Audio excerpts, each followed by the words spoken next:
Então o Silicon Valley Bank quebrou. E nesse vídeo aqui eu vou te explicar o que aconteceu, como é que isso está afetando os mercados já no curto prazo, como isso pode afetar os mercados e também a economia e principalmente como você pode fazer para se proteger de uma crise e investir melhor o seu dinheiro. Então, se isso parece interessante para você e você já é clubista, você sabe que o vídeo vai ser massa, já deixa o dedo no like. Se você não é clubista e gostar do vídeo, aí sim eu te convido para te inscrever e clicar no sininho. E antes de assistir o vídeo, comenta aqui o que você tá achando dessa história, o que tá passando pela sua cabeça. Deixa um comentário pra gente ter uma boa troca aí entre os clubistas. Tamo junto?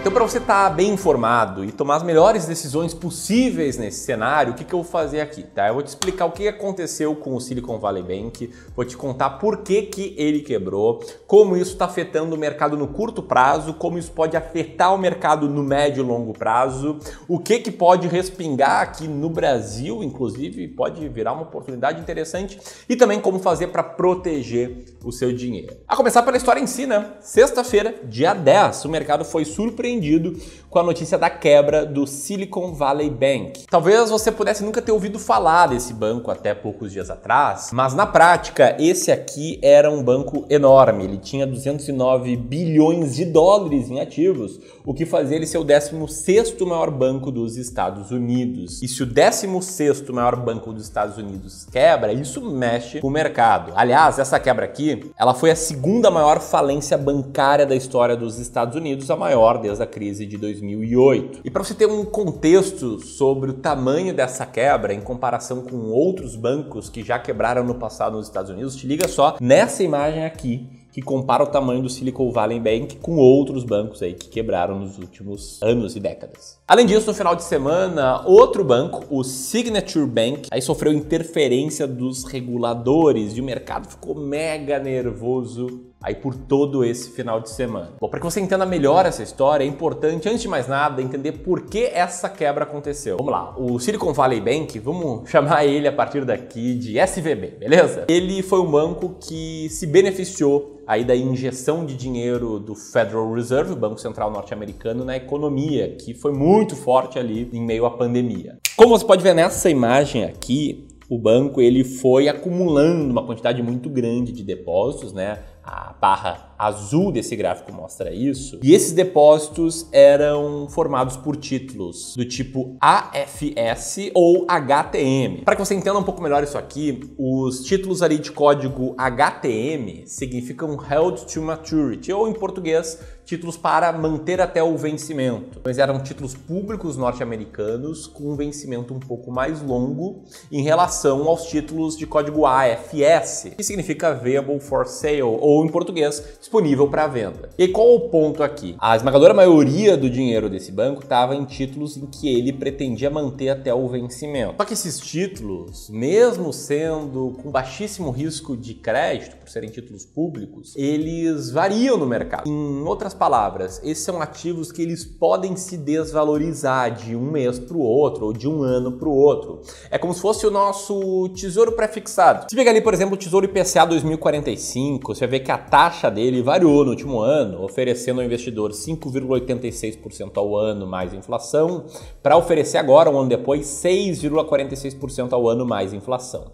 E esse aumento na taxa faz com que o preço oscile para baixo no curto prazo. Então você pode ver ali que o cara que viu esse título valer R$ 1.171 em abril de 2022, tá vendo ele valer agora R$ 1.018. Ou seja, ele viu uma queda aí de mais ou menos 14%. E qual é o ponto, tá? Lá no Twitter, o João Marcos tem uma thread muito boa explicando esse ponto, em que ele mostrou como esses títulos que estavam marcados no balanço do banco a 91 bilhões de dólares, valiam, na verdade, no mercado 76 bilhões de dólares. Mas estava contabilizado 91 porque ele estava sendo marcado na curva, como a ideia era manter até o vencimento estaria tudo ok. Em resumo, tá? Os caras lá do banco, eles investiram em ativos um pouco mais longos para ver o dinheiro deles render um pouquinho mais. E com o aumento da taxa de juros nos Estados Unidos, esses títulos que eles investiram se desvalorizaram no curto prazo. Só que qual o ponto aqui? Como é que era o nome do banco?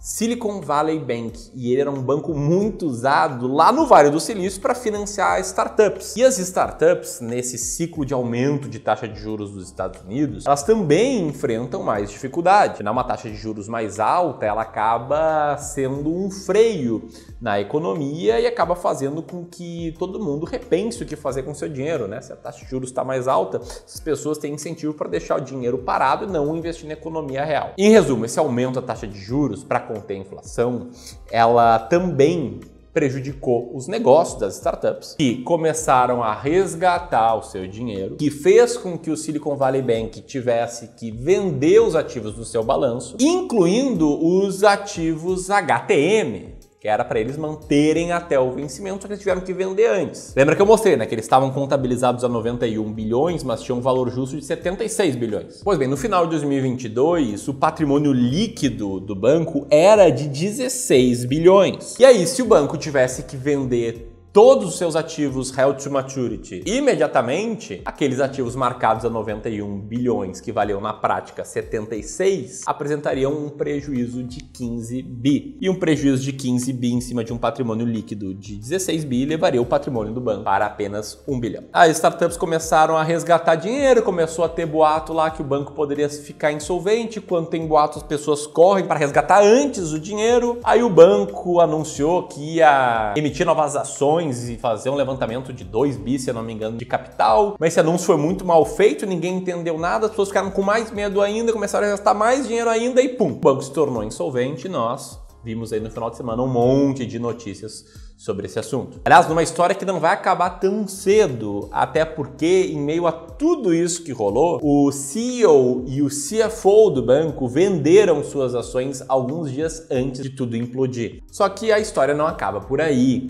Quando um banco muito grande quebra por conta de uma corrida bancária, as pessoas elas vão perdendo a confiança no sistema e muitas vezes começam a resgatar dinheiro do seu banco, o que pode fazer com que aconteça uma reação em cadeia. Então ontem, no domingo, fim da tarde, o Federal Reserve norte-americano fez um comunicado junto com o Tesouro Nacional norte-americano, basicamente falando o seguinte: eles iam aí tomar ações decisivas para proteger a economia norte-americana e fortalecer a confiança pública no sistema bancário. E uma dessas ações seria permitir com que o FDIC, que seria tipo o nosso fundo garantidor de crédito aqui, que em tese lá nos Estados Unidos garante depósitos de até 250 mil dólares, ele conseguisse cobrir aí todos os depositantes nesse banco, no SVB. E ainda comentaram que nenhuma perda associada com o Silicon Valley Bank seria paga pelo contribuinte. Enfim, eles deixaram claros também que acionistas e alguns detentores de débito não assegurados não vão ser protegidos e que eles ainda vão disponibilizar funding,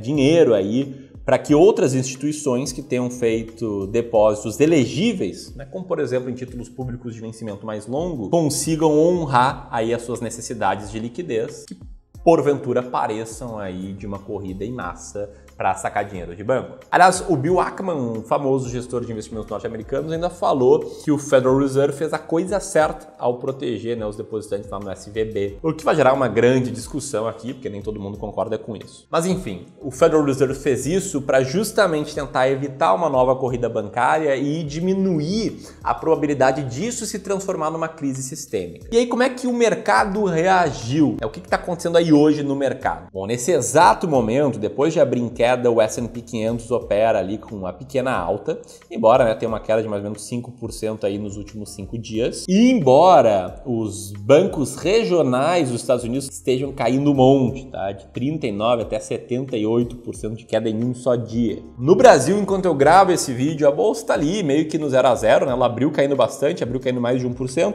retornou ali para o 0 a 0. Então, por hora, no curto prazo, não está acontecendo nenhuma catástrofe aí a nível do mercado. Mas e no médio e longo prazo? Enfim, tem gente dizendo que esse acontecimento, e de novo, tudo rolou por conta do aumento da taxa de juros para provocar a inflação, que veio de um período maior de expansão monetária do Federal Reserve e de juros baixos para não derrubar ainda mais a economia no período do coronavírus, ou seja, uma série de eventos nunca antes vistos. Mas enfim, já está tendo aí uma corrente no mercado que acredita que tudo isso que rolou pode acelerar o movimento de corte de juros no Brasil. Por quê? Porque isso faria com que o Federal Reserve estancasse a alta de juros, movimento lá dos Estados Unidos, e se há menor aperto monetário lá fora, tende a gente ter que fazer um aperto monetário menor aqui. Isso até poderia ser bom, aí pensando em médio e longo prazo, sobretudo para ativos de risco. Mas antes de falar sobre como proteger o seu patrimônio em meio a tudo isso, né, eu quero fazer um comentário aí a respeito daquelas pessoas que estão com medo de que o Nubank quebre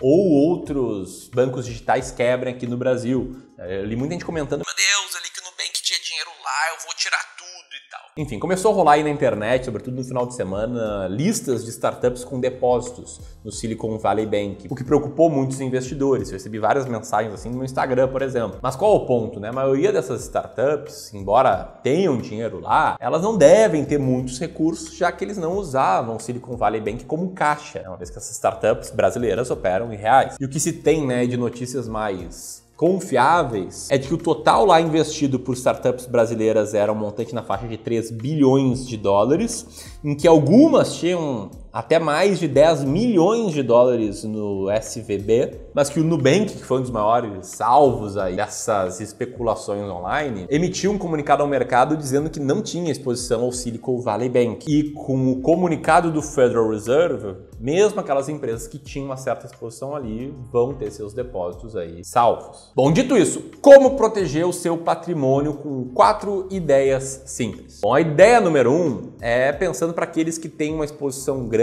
ou muito grande em renda fixa, e aí nesse caso a ideia é de usar sempre os limites do Fundo Garantidor de Crédito, que aqui no Brasil garantem até R$250 mil investidos em vários ativos como CDB, RDB, LCI, LCA, letra de câmbio, dinheiro parado em conta corrente, que não faz nenhum sentido deixar seu dinheiro lá, né? Enfim, essa é a ideia número 1, né? Quando você for investir em ativos de um banco, sempre tá ali protegido. Ideia número 2, usar a regra dos 3%, tanto para ativos de renda variável quanto para ativos de renda fixa sem proteção. Quando eu falo ativos de renda fixa sem proteção, eu estou falando aqui de todo e qualquer ativo que não seja um título público e que não seja garantido pelo FGC, como, por exemplo, debêntures. Então você vai investir numa debênture ou numa ação de uma empresa específica ou num fundo imobiliário específico, garante que você vai seguir a regra dos 3%, que diz basicamente que você não deve ter mais de 3% do seu patrimônio num ativo com alto risco. Então aqui, por exemplo, os clientes de Wealth do Clube do Valor, eles têm sua carteira muito bem diversificada para que, caso dê um problema muito grande com um ativo específico, a carteira como um todo esteja protegida. A gente faz isso para pensar em proteção patrimonial, mas na prática, como gestor de investimentos, eu vejo que quem pensa em proteção é quem acaba tendo boas valorizações no longo prazo. Terceira ideia, tenha uma alocação de ativos clara, ou seja, entenda qual é a sua carteira ideal de investimentos para o longo prazo. Um exemplo de alocação de ativos é esse aqui, é um modelo sofisticado do Clube do Valor, é o modelo 60-40, né? 60% de peso em renda variável, 40% de peso em renda fixa. Eu, Ramiro, acredito que todo investidor sério de longo prazo tem que saber qual é a sua alocação de ativos ideal. Seria mais ou menos o alvo a ser perseguido em termos de quanto investir em cada classe de ativo. E antes de trazer aqui a quarta ideia, que é sobre como comprar na baixa e vender na alta, eu queria te oferecer um presente, você que está assistindo esse vídeo até agora. Saiba que eu escrevi recentemente esse e-book aí que está na tela, sobre como investir R$1 milhão com passo a passo sobre como montar uma carteira de investimentos pensando em proteção e também multiplicação patrimonial. Se você leva a sério seus investimentos, recomendo que você tenha acesso a esse e-book, e o presente aqui ele está sendo distribuído de forma gratuita. Pode fazer o download dele apertando nesse botão aqui no primeiro link na descrição. Beleza? Quando você vai pegando sua cópia do meu e-book, deixa eu trazer aqui a quarta ideia, que é sobre como comprar na baixa e vender na alta, que é seguir a estratégia de rebalanceamento. O que é isso, Ramiro? Para quem tem uma alocação de ativos clara, vai ter uma carteira ideal e vai lá e vai montar a sua carteira ideal.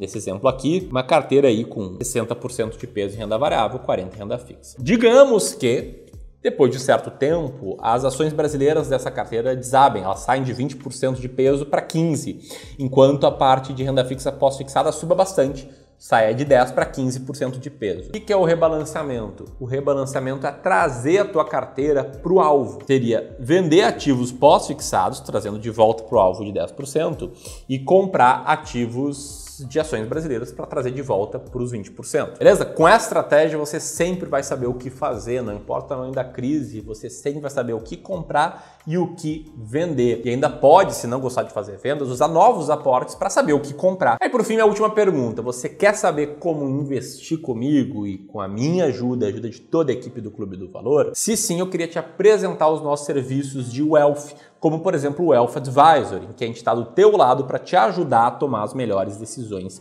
de investimentos, desenhando uma alocação de ativos clara para ti, sem ser remunerado por comissões e sim com uma taxa transparente para te ajudar a construir um patrimônio sólido e conquistar a liberdade financeira. Esse serviço atualmente é prestado para quem tem mais de 300 mil reais, então se você tem 300, 500 mil, 1 milhão, 2 milhões, 10 milhões, você pode ser nosso cliente. Eu vou deixar o link aqui também na descrição, no comentário fixado, o segundo link. E se você quer saber qual é o próximo passo, o negócio é o seguinte, tá? Aqui tem um vídeo completo sobre como montar sua carteira de investimentos, é uma aula de investimentos, e aqui vai estar o link para o e-book que eu citei agora há pouco sobre como investir 1 milhão de reais. Se você gostou desse vídeo, aperta aqui para se inscrever no Clube do Valor e ser notificado a cada vídeo novo.